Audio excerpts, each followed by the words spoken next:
Hartmann here with you. I wanted to get into, we were talking about Jack Kennedy. Jack Kennedy actually was in favor of raising taxes on rich people by closing loopholes. And in exchange for closing the loopholes, he would lower the top tax rate. That's the sales pitch the Republicans are using right now, but they're lying through their teeth about what they're actually doing. Similarly, Republicans are lying through their teeth about what they're doing militarily all around the world. They say they're all about peace, and yet, what do we get? War after war after. Donald Trump decided, oh, we're going to stay in Afghanistan, we're going to ramp it up. Oh, we're going to stay in Iraq, we're going to ramp it up. We were told a little while ago we had maybe 100 troops in Syria. It turns out it's over 1,000. We're helping the Saudis bomb the crap out of Yemen as 600,000 people have a cholera epidemic and over 10 million are on the brink of famine, of starvation. When it comes to war or peace, it seems that you really can't trust the Republicans. They will say whatever they have to say, but really at the end of the day, they're there for the military-industrial complex. They're there for the war machine. That was my take, my dad's take, excuse me, on the Democratic Party when I was growing up. When I was a kid, my dad, the lifelong Republican who, at 17, went off and joined the Army to fight in World War II, and then the war ended while he was in basic training and ended up in Japan in the occupation troops. My grandfather had been a socialist, and he thought FDR didn't go far enough. My dad was a conservative, and he thought FDR was like the devil incarnate. Well, in some ways. Actually, he liked a lot of what FDR did. He certainly liked the unionization thing, working in a tool and die shop for 40 years. But Dad always referred to FDR and to the World War I and World War II and the Vietnam War as those damn Democrat wars. So it used to be that the Democrats were the party of war, right? The Democrat, Woodrow Wilson fought World War I, FDR fought World War II, LBJ amplified Vietnam. Not a noble thing. And Jack Kennedy spoke of this in 1963 at Michigan State University. I believe this was June of 1963. In fact, I believe it's the 10th of June, 1963. And here he is. Here's what he had to say. I have therefore chosen this time and place to discuss a topic on which ignorance too often abounds and the truth too rarely perceived, and that is the most important topic on earth, peace. And why is it we don't talk about peace? What kind of a peace do I mean, and what kind of a peace do we seek? Not a Pax Americana enforced on the world by American weapons of war. No, that's Trump's vision. Not the peace of the grave or the security of the slave. I am talking about genuine peace, the kind of peace that makes life on earth worth living, the kind that enables men and nations to grow and to hope and build a better life for their children.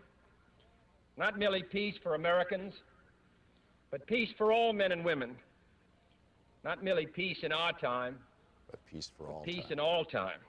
And then he expands.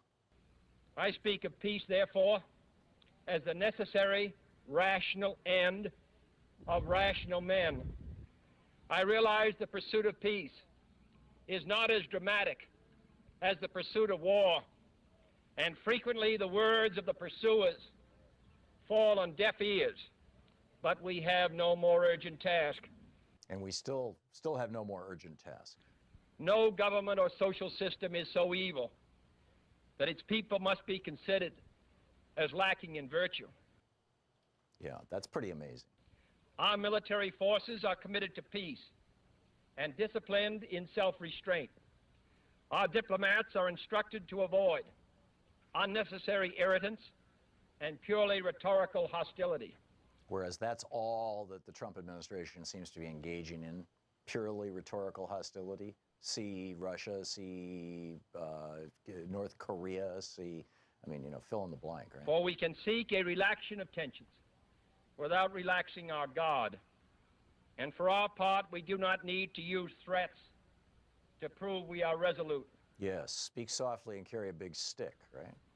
Meanwhile, we seek to strengthen the United Nations to help solve its financial problems, to make it a more effective instrument for peace, to develop it into a genuine world security system, a system capable of resolving disputes on the basis of law, of ensuring the security of the large and the small, and of creating conditions under which arms can finally be abolished. I think you just figured out why the Republicans are so opposed to Jack Kennedy and everything. You know, oh my God, he wants to expand the United Nations? We can't have that. They just work for world peace. Come on, that's why they were created. He continues. The United States, as the world knows, will never start a war. We do not want a war. We do not now expect a war. This generation of Americans has already had enough, more than enough, of war and hate and oppression. I think he was absolutely right there. And you keep in mind, this was June of 1963. Within 2-3 years, we were digging into Vietnam in a big way. Within 5 years, we were huge at Vietnam. And I don't think Lyndon Johnson shared Jack Kennedy's "we don't want a war" perspective, tragically. We shall be prepared if others wish it. We shall be alert to try to stop it.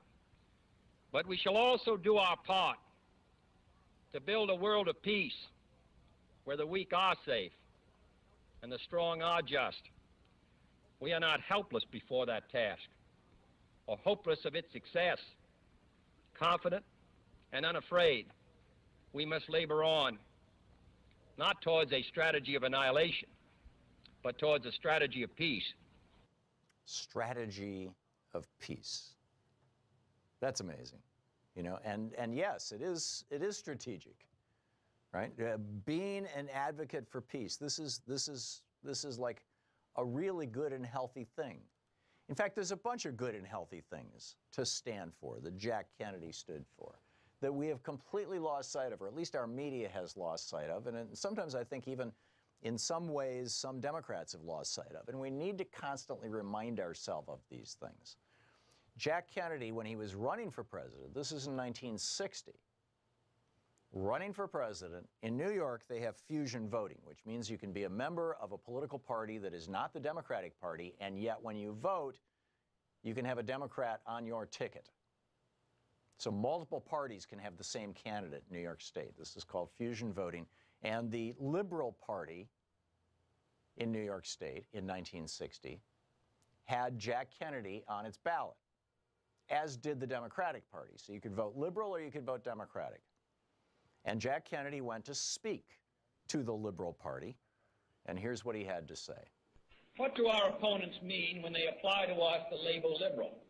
If by liberal they mean, as they want people to believe, someone who is soft in his policies abroad, who is against local government, and who is unconcerned with the taxpayer's dollar, then the record of this party and its members demonstrate that we are not that kind of liberal. But if by a liberal they mean someone who looks ahead and not behind, someone who welcomes new ideas without rigid reactions, someone who cares about the welfare of the people, their health, their housing, their schools, their jobs, their civil rights and their civil liberties, someone who believes that we can break through the stalemate and suspicions that grip us in our policies abroad. If that is what they mean by a liberal, then I'm proud to say that I'm a liberal. There you go. I'm proud to say that I am a liberal. John F. Kennedy, at that time Senator John F. Kennedy, just laying it out. Just laying it out. And he also, I mean, John Kennedy also understood the thing that Republicans would rather you didn't know about, which is that voting is not something that we need to cut back, not something we need to stop, not something we need to block, but something that if we want to have a vibrant democracy, we need to encourage. These tense and anxious Here he is. In these tense and anxious weeks, I know that every American citizen wants to know what he can do for his country. Not everyone can serve in our armed forces or serve our government, but there is one thing you can do. There is one way you can indicate your devotion to freedom. There is one way in which we can show how strongly we believe in our democracy. Tuesday is Election Day. I hope every American will turn out and vote. Every American, every member of his family. And show the world how strongly we believe in freedom, how strongly we believe in our country, how strongly we believe in democracy. There you go. How strongly we believe in democracy. This was just a fun, this is a given, right? In 1962, when he said that, it was a given that you vote because you care about your country. Now it's a given that if you vote, you're immediately a suspect. The Republicans want to check you 16 ways to Sunday. It's like, you know, the voting booth is not that different from an airport now. Gee, you got to show ID, you got to go through security, you got to, well, I don't know about the security. I didn't see that here in D.C., or there in D.C. when last time I voted. But, you know, this is the Republic, you know, they are completely ahistoric.